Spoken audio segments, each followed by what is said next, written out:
Attention passengers, the hype train has officially left the station. What's going on, everybody? My name is Matt, aka Chunky Monkey Games, and today in Nintendo's Pokemon Direct, that was legitimately 6 minutes long, they revealed that the leaks from a couple days ago, being Pokemon Sun and Pokemon Moon, the trademark leaks, it was revealed that they are a legit thing, and Pokemon Sun and Pokemon Moon are an actual thing coming from the Pokemon Company in likely either November or December of 2016.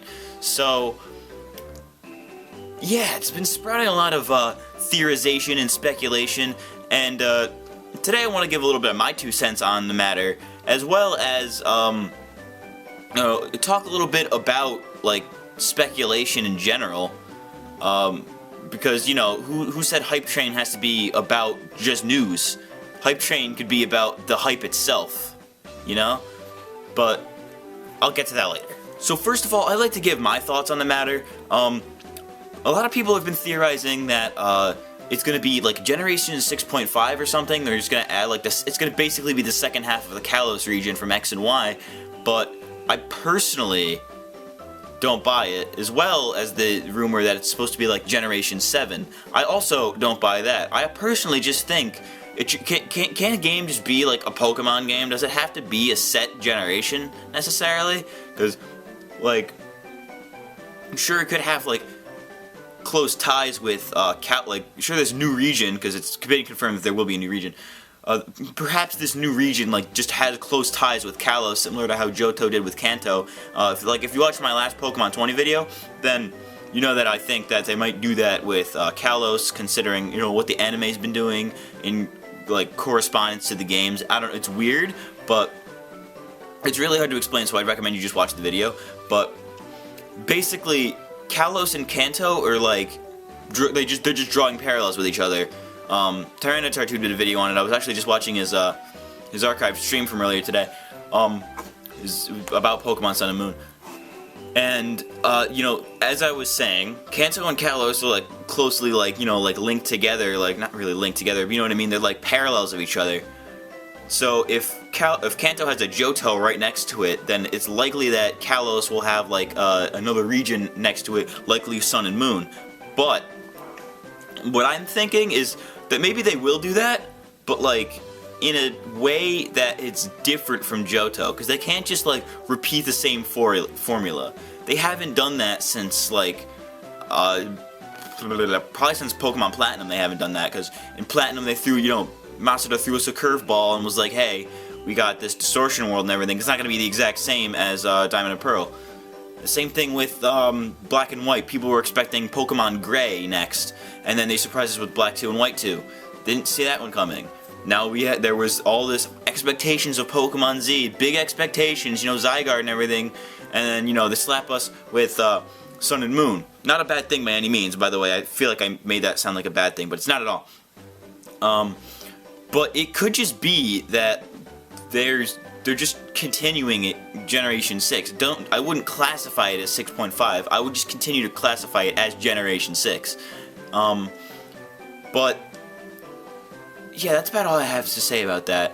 I don't know. I could probably go on about this for a while. I'll probably be streaming on my Twitch channel tonight, so if you want to discuss the news with me there, I will be streaming on Twitch, as well as in the comments section, where you can leave your comments and I'll probably respond to you. So just keep your news and keep your ideas and stuff flowing, because I want to get the reason I do Hype Train is mostly to clear any confusion, first of all, about gaming news. Secondly, to make it so that you don't become overhyped, because I did a rant on this a long time ago, but when you get overly excited for a game, you get such high expectations of it, and then when it doesn't meet those expectations, because they do what was realistic and you expected what wasn't, then you're gonna be disappointed. And I feel like that's what happened with Sun and Moon. I almost forgot the names. But people were expecting, like a new trailer. They were expecting Pokemon Z when they really shouldn't have been expecting Pokemon Z, because let's be honest, I've been very vocal about that opinion. Anyways, But then it was a huge surprise. I mean, it really wasn't because of the leaks, but still, it was for the most part a pretty big surprise. We didn't expect it, and people were still disappointed with it. And this is where I'm gonna lead into like my little mini rant here about over speculation and over theorization, because I feel like it's a pretty big problem in the gaming industry. This really applies to all games in general, but I'll just be using Pokemon Sun and Moon. I keep wanting to say Sun and Dawn, but Sun and Moon. I'll be using that as my main example, mostly because it's fresh news and everything. Plus, most people who are subscribed probably like Nintendo stuff anyways. So, the thing about speculating about games, like, it's all fine and dandy. Like, Magearna, the new Pokemon that got revealed a while back, it's perfectly fine to speculate like what its purpose is, why it's there. Same thing with like Volcanion. Like, we could speculate all we want on like Volcanion's backstory and everything. The new movie, we could speculate on that all we want. It's fine to speculate and theorize. I mean, I do it myself, but there's a point where it becomes like too much, you know? The thing about theorizing about games and stuff, like, you know, like what game theory does, they present theories, which I feel like a lot of people don't realize what the word theory means, but it's not fact. It means it's just a hypothesis, you know, like it's probably possible, you know, but it's not like set in stone. A lot of people get confused when they hear the word theory and they take it as absolute fact. That's where I want to get into speculation here, because when you're speculating and theorizing about a new game, like what the new game is going to be like, what's going to be in the game, it to me anyways, it kind of kills the surprise, you know? Some people want to be surprised by what a game has to offer. Like, it's fine if they're going to like reveal like a few new Pokemon, like some starters and some legendaries. I'd be perfectly okay with that if they did that. But you know, there's a point where you speculate it so much to a point where you think it's fact. They did it with people are doing that with Pokemon Z, you know? People were thinking, oh yeah, Pokemon Z, it has to happen, right? Even though opinions. But people were thinking Pokemon Z was gonna happen. They were saying, oh yeah, it makes sense, right? The series itself is called X, Y, and Z. I mean, they had to do a Z, right? But then they didn't. At least so far they haven't. I mean, they have Sun and Moon, but hey, Z might possibly still be a possibility. I mean, I personally doubt it, like with 104% accuracy there, but it's a slight possibility. Now the thing is, when you keep theorizing the same thing and like basing your new theories off of previous ones, you just become more and more like immune to the fact that there might be other possibilities, and it just becomes this it's kind of like you know the old it's like the thing about the frog sitting in a pot of boiling water. It slowly boils to a point where it doesn't realize it's burning itself to death. And I feel like that's what happens with theorizing and speculation, is that we over speculate. We as humans over speculate. We over theorize. We overthink everything, and it's no different in the gaming industry. Like these new Pokemon games, people are thinking 7th generation. Hold on.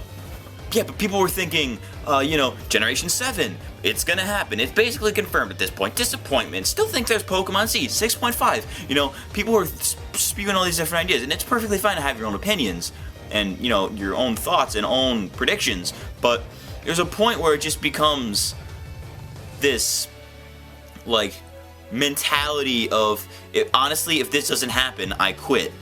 And that's,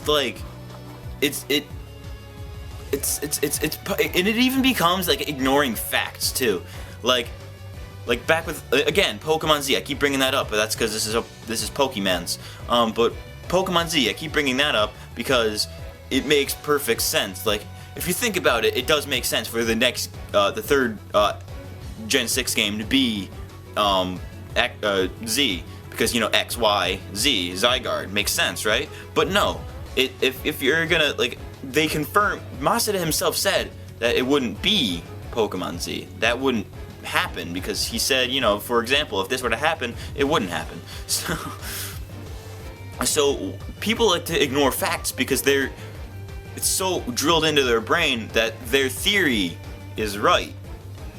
And that's what I don't really like about speculating about games, is that you get too I don't want to make it seem like I'm pessimistic here, but you get a little full of yourself, you know? Like, for example, people wanting like Pokemon Fusion or something in in the new Pokemon games, like we all know it's not gonna happen. So when it doesn't happen, and you know for a fact it won't happen, then why be disappointed?